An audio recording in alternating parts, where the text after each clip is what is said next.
You are listening to Something Rather Than Nothing. Creator and host, Ken Vellante. Editor and producer, Peter Bauer.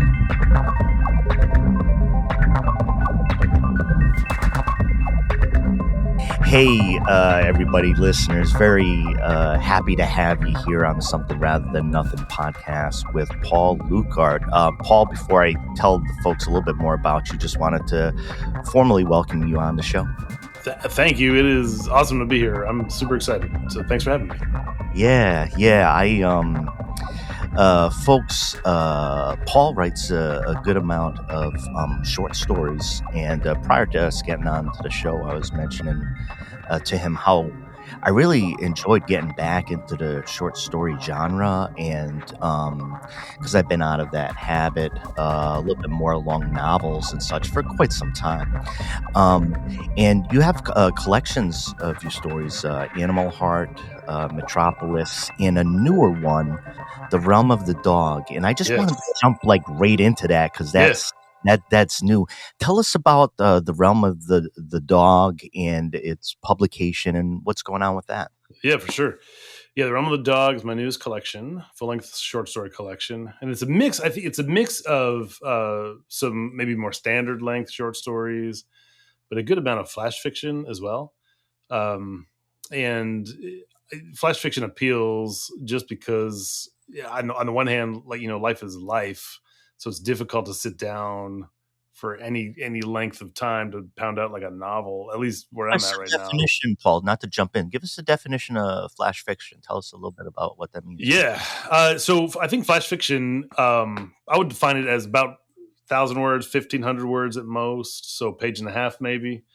But there's smaller than that even. And I think it does the complete work of a short story. So, there's some characters, there's some action that happens, and at the end of the piece of flash fiction, there's a change that the characters can't reset or go back from, or the reader. Sometimes the change doesn't happen for the characters, but the reader, may have a revelation that they can't sort of understand, which is, I think, the work of the short story, and then it's all compressed in a piece of flash fiction like that.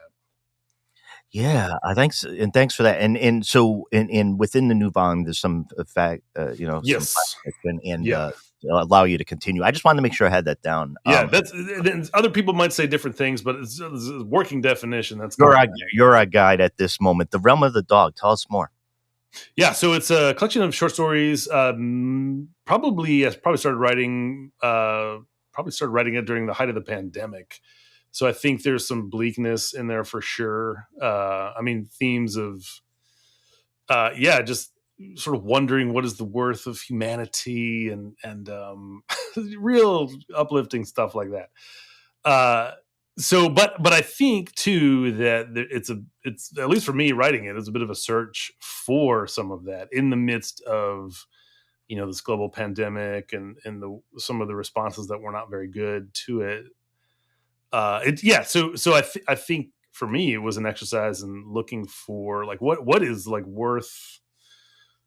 What do we take out of this? What do we take out of this artistically? Value or worth, or what can we glean from because of a dark landscape, or yes, at least a challenging landscape, to be diplomatic about that. That's right. I appreciate that. Yeah, very challenging for sure. So how do we think about it, and where do we situate it in history as we kind of move along? So it was a little bit of that for me, I think, in writing it. Well, you work with the themes of faith in your writing. So within the realm of that, can you talk a little bit more about the challenges to what is this all about? Kind of like what we talk about, some of the big philosophical questions for you. Yeah, I think.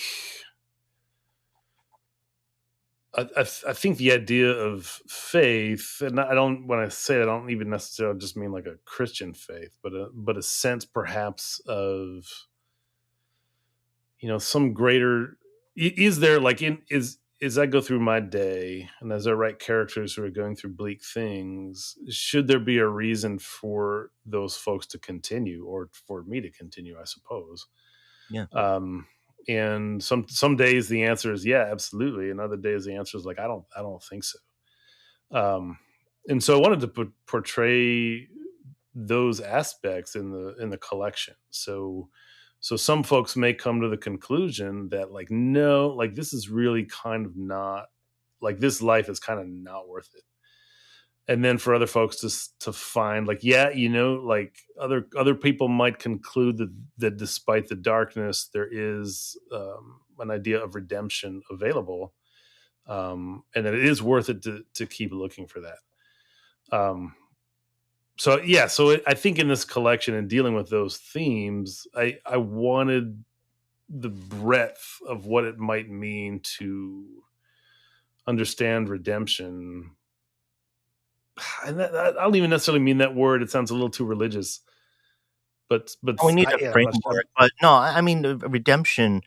No, I know what you're saying. I mean, it feels that way, but I think I can hear it in yeah, the larger sense uh, of redemption, and not yeah, necessarily like tied to that. So it has that. okay, Oh, all right. So we're talking about this, right? And talking about some bigger things. I wanted yep, to ask you, since we're doing art and philosophy here, and I yep, just want to make one comment about what you just said. I mean, philosophy, in dealing with the meaning of, hmm, asking that like difficult question, right? The existential question, and in the true nature of the sense of, yes, boy, this is difficult. yeah, What are we moving towards in, weighing that? And but let's jump over into what is art. You're a creator. You spend a lot of your time teaching, I do, uh yes, and in writing, in your craft, and in living. yeah, What is art, and yeah, what's the creation that you're doing? yeah. I think it's a really super good question. So top down, I mean, I would say art is essential. I think it's what makes us different from like rocks and trees and stuff. Um, so whether you're a person who consumes a lot of art or makes art, it's inherent and intrinsic, I think, to the human experience, just being human. I think art is supposed to be a uniter. I think it's supposed to be more permanent than ideas like politics or religious ideas. Some religious ideas, I guess. I think it's supposed to be more permanent than that, Yeah, yeah. than those things. I think it's not necessarily. I think like Tolstoy has this essay called "What is Art," and he answers the question essentially by saying it's something that brings us all together. Um, and that's there's something to that, I think, but he also points out in that it's not like I think our experience of art now has become pretty elite, so there are certain people that can experience high art and other people who it's just not available to them, and that's not really what art is. Art should be a transcendent experience of perhaps beauty. It doesn't have to be beauty. I think there could be a transcendent experience of ugliness or the mundane, but but it should be available to everybody equally. Ah, Um, and so that's, man, that's such a piss poor definition of art. no, no, no, no. Back away from that. No, I mean, it's a way of getting at it, and it's really helpful. I mean, I got excited when I heard you mention in Tolstoy there, and that the Yeah, what is art, and it was yes, really curious too. There's some, I've read, not through one collection, but different yeah, pieces yeah. of your work, and after I had read some of them, in my mind, I felt, and I might be clumsy about this, but there was I've studied a ton of Russian literature, Oh, okay, yeah, yeah, absolutely. and at the university level, so I've been blessed with that experience. That's awesome. There was something about the authenticity and what I would say the rawness of some of your characters Hmm. that it actually moved my brain to thinking about Russian authors. Oh, okay, excellent. And it had to do with the kind of that bluntness that, like, in some of that, not to stereotype or just kind of give a general characterization, but there's a rawness to, like, a lot of the way human characters are depicted in the Russian tradition, and not Yeah. just but in Tolstoy and Dostoevsky, and not just the biggies, but it Yeah, feels like there's a wrestling with, with more philosophical terms and things yeah, like. yeah. And have you been, and not to read into your life and your work, but is that part of, has that been part of your background, or what about that dynamic of those characters, those people? Yeah, I feel dry. So I studied creative writing and kind of on all levels, but in doing that, I mean, a lot of reading of the Russian greats. So I would say, especially that essay, "What is Art," has always been important to me. A little bit further back, the short stories of Gogol, especially the Overcoat. My favorite. Oh, it's so good. And I think in that, to your point, the rawness of the characters and the sort of the unforgiving or sort of uncompromising landscape of, so this is wintertime, it's brutal. We have characters trying to go about their lives. There's the honesty and the reality of unfortunate stereotyping of, like, different classes. Sure. All of that comes together to create a very authentically gained sense of tragedy. And I think that it's not just a conclusion of, like, man, this is so sad, what a sad world. It's an empathetic kind of tragedy, I think, in Gogol. But even, I mean, going on from him into, like, Chekhov and stuff as well, I think there's that rawness and unapologetic nature that they present of the human condition with. It opens the question of empathy for the reader. And I without being an expert in Russian lit, I think I find that in there, and I think that's really appealing.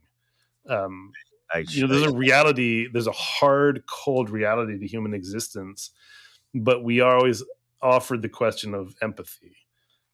Yeah. I've been in the past. There's some kind of great studies where you see kind of existentialist philosophy at its height, and connection with the large themes in Russian literature. Yeah. And of course, the big, like, philosophical themes get into the show that you find in Dostoevsky, salvation, redemption, sin, and all those complicated, yes, absolutely, type of things.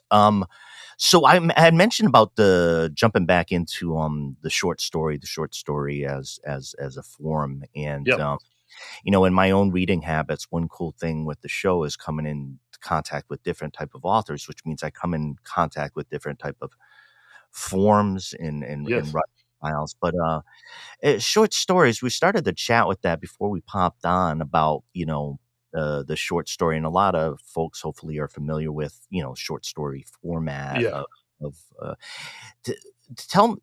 talk about your relationship with it as a main way of how you present your characters and how you write.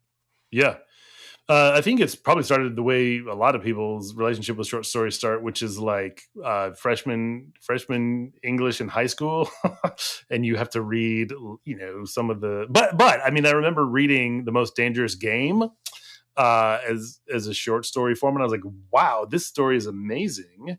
I had never read it, and I was literally a freshman in high school reading that for an assignment, and just that you could do so much in terms of drama, characterization, very much traditional short story where there's like a rising action and a huge break in the middle or towards the end.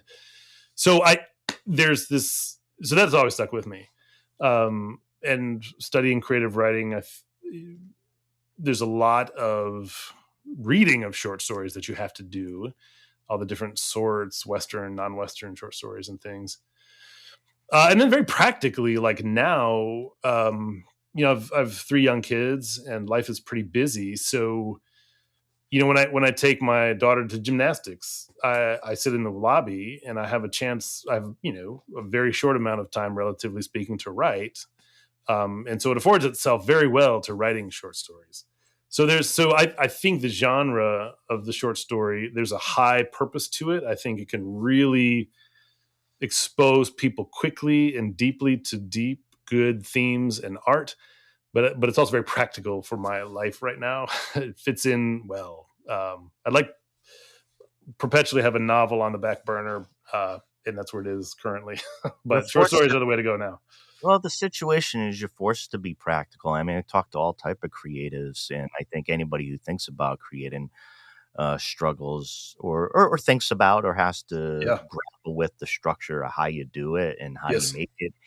I make like for myself when it comes to creativity, I paint and I try to write, but the podcast is the main thing. And very much, yeah. You end up making decisions about like, all right, I'm creative and I'm thinking of all these areas. And the other thing is too, I know you work as an adjunct professor. My day job is I represent adjunct professors, part-timers, full-timers. And nice.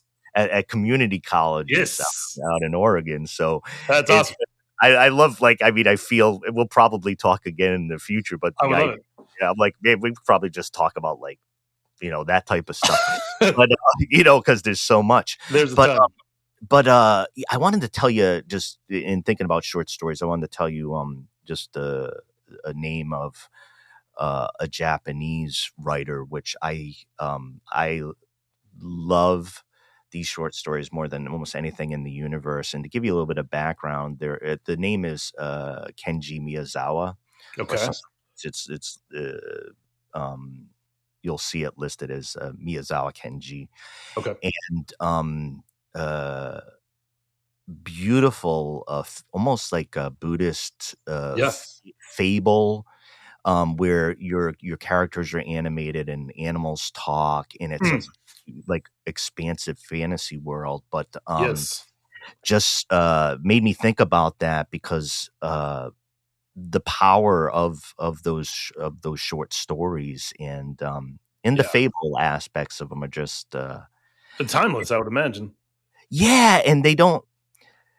Short stories, when you get, it's almost like when you get hit by that punch of a short story, it's like no other punch because of the context of it. Absolutely, it's nice because you can experience that punch just about anywhere.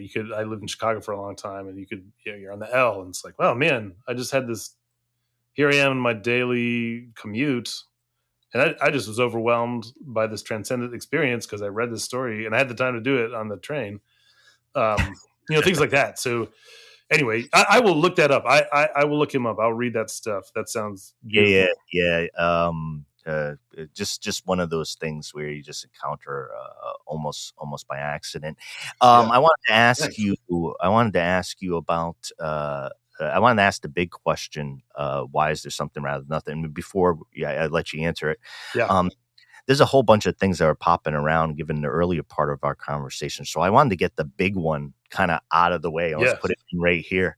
Tell me, Paul, why is there something rather than nothing? That's such a good question. I think sort of the milieu of life is interesting. I think I could go out to say, if I could personify life, if I could go out to life and say, look, life, I don't think you're much of anything. And life would probably say back to me, yeah, you're probably right. You're onto something there. There's not much to this. And then it would leave room for me to say, are you kidding me? Or are you being sarcastic? Or like, are you serious? And then life would cleverly say, well, let's find out. And then suddenly there's something. There's this conversation between life and I in this metaphor about whether there is something or not. But along the way, we say, like, you know what? There might be nothing, but there is this homeless man on the street, and he's asking for some money right now. That's something. or there's like the Aurora Borealis down south last week. Like that's something. I can't tell you what it is, but there's enough there to grapple with. And it may be that the grappling is the something. It may not be, but certainly the grappling with the something is rich enough to sustain a human lifespan. And interesting enough to do that. I think as an artist and a writer, that's such a joy. It's like, oh, you're kidding me? Like I could spend the rest of my life making art about questions that life brings up. That sounds great. It's a beautiful That sounds thing. awesome. It's a beautiful thing. So I don't know if that's, I don't know. You got at it. Hey, it's a great question. Thank you. Very, very important. You do work with the homeless and those who are in crisis, and I read about that. Tell us about that work and what you do. What you do. Right now, so I live in Chattanooga, Tennessee, and I work with the Chattanooga Housing Authority. And so my what I specifically do is I review applications and provide case management for one of our housing programs for people who are in either like living on the streets or even living on the streets in a domestic violence situation. So we try to, through this program, try to get people placed into more appropriate housing, and then have some surrounding case management type services. But I did that in Phoenix for a long time. I worked at a Catholic worker organization there, and then Chicago for a long time.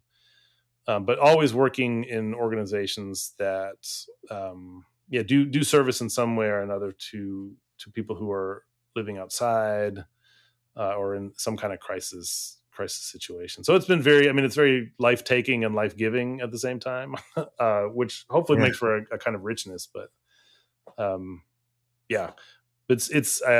really love to do it. And it does make it dovetails nicely with also being a writer. Like it's a very helpful writing and working in a service position they go well. Yeah. Well, and thank you for that. And I wanted to ask you, related to that, just a general question and a genuine curiosity I have, and the ability to help others. As somebody is facing this type of situation, I know it's state by state and everything's different everywhere.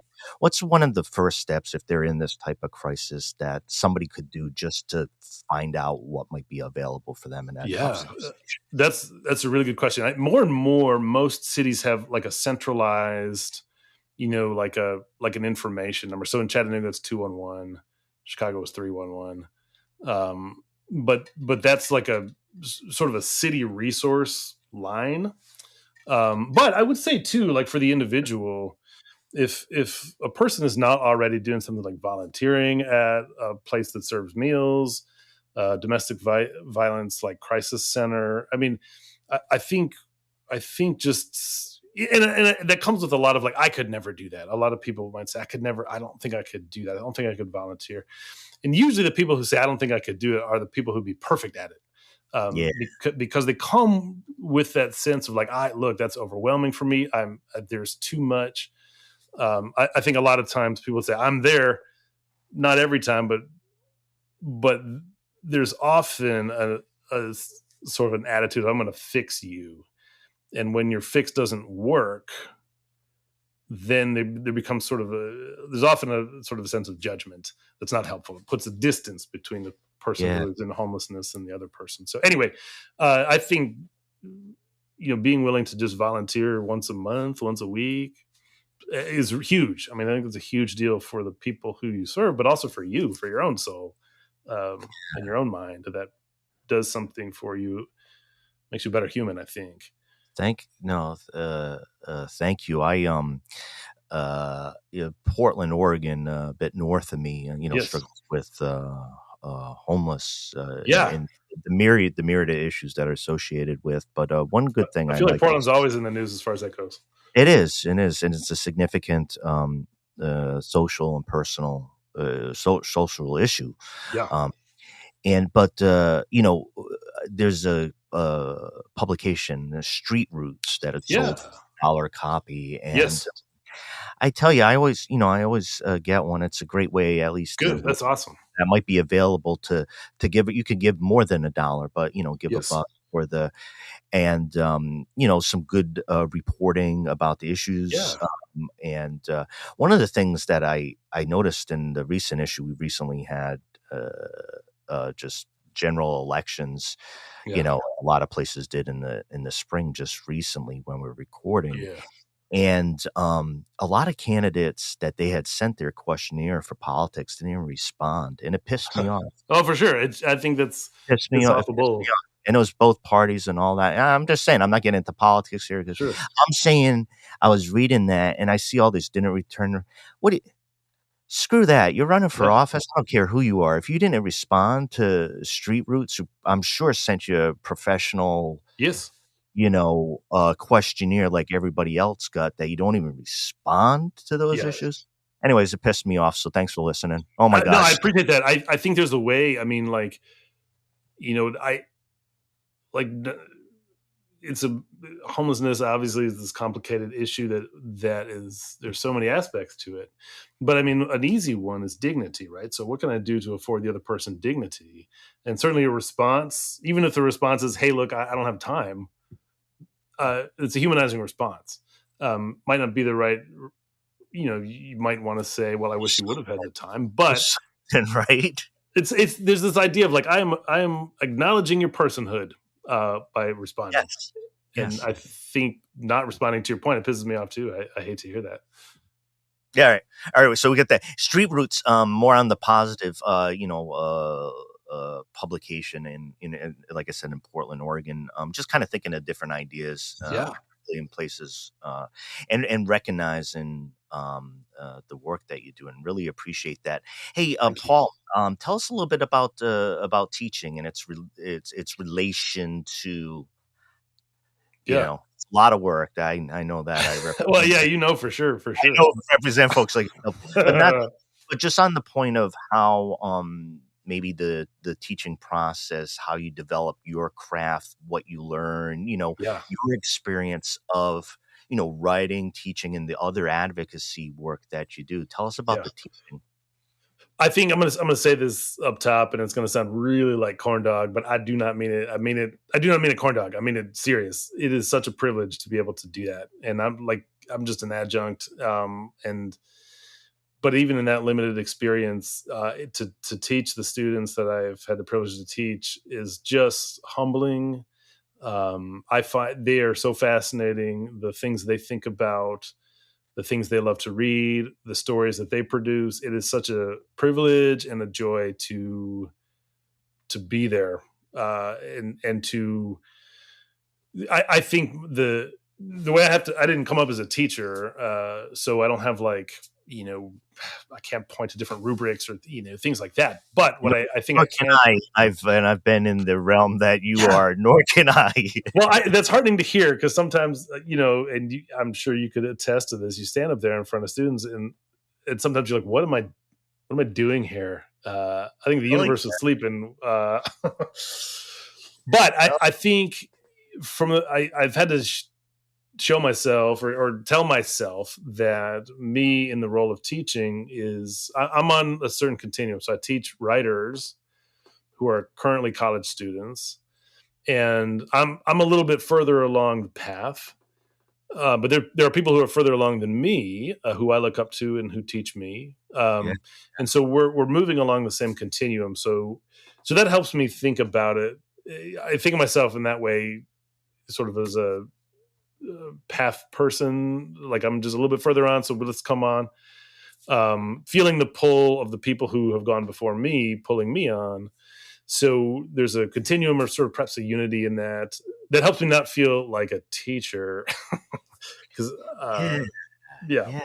well, one thing I want to say, mild scold, only my training is, I heard you say just an adjunct. It's never just I work with a lot of folks and do a different type. Thank you. Never just and seriously, one of the things, talking about the excitement of teaching, I want to tell you a quick story that's Please. philosophy and teaching. So I was studying at the University of Massachusetts. Oh yeah. Labor studies. I was finishing my second master's. I had done a Okay. master's in philosophy at Marquette University. All right. And- All right. yeah, and after that, I decided to actually kind of like really jump more into the world for sure, labor unions and such. But Oh yeah. this opportunity happened. It was very strange. So I had majored in philosophy and English as an undergraduate, Awesome. and I had a very strong connection to a small philosophy department at the University of Rhode Island.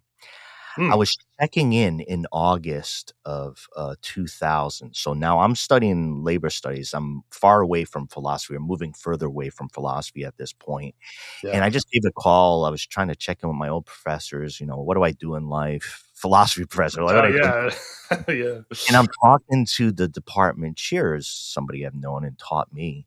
And she's like, hey, Ken, we just had somebody who bailed on us in this class. I got two sections of social philosophy, and I'm talking to you on the phone right now. I want you to take this like now. And it's like mid-August, and like 3 weeks later, and I say, it starts tomorrow. I checked with who I needed to, and I'm kind of very trepidatious because I'm like, I'm doing something different. I mean, it is possible what I'm agreeing to of putting together this course in 3 weeks.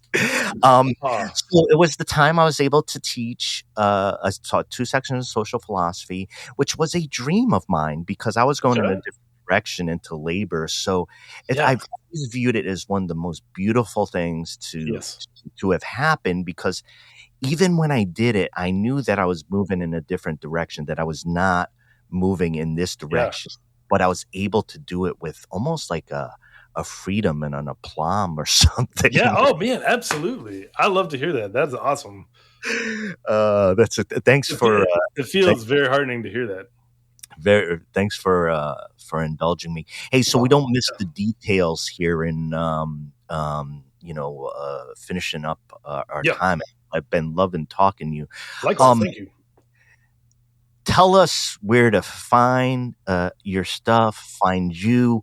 Tell us, Paul Luikart, where to go.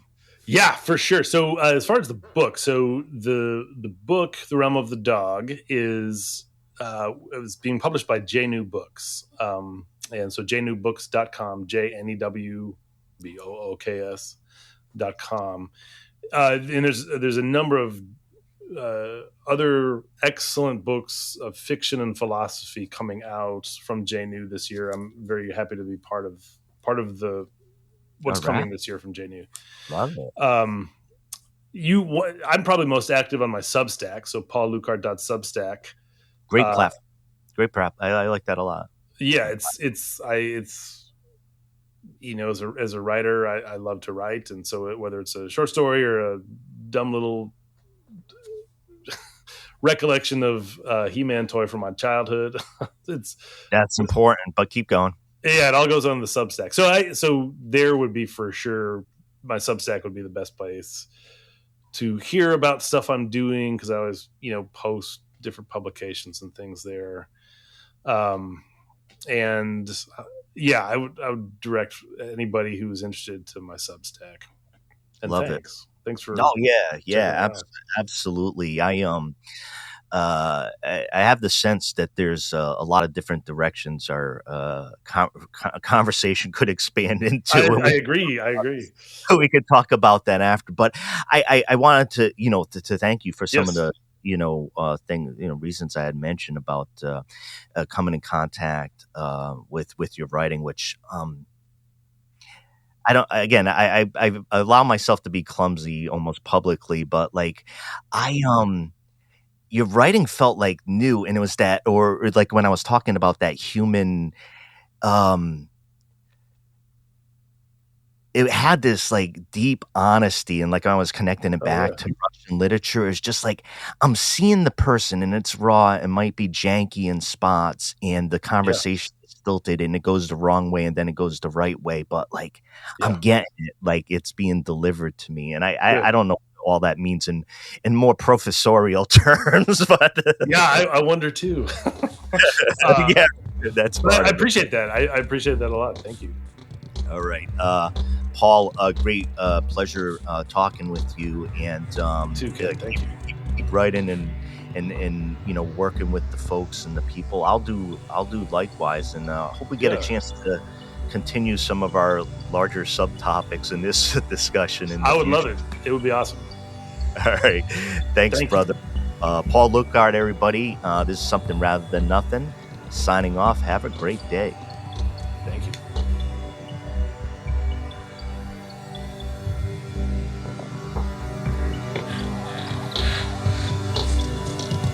This is Something Rather Than Nothing.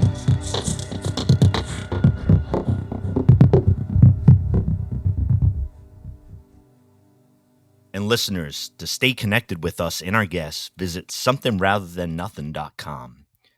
Join our mailing list for exclusive updates and access to guest-created art. If you enjoyed this episode or any episode, please like, subscribe, and leave a review on your podcast platform. People really read that shit.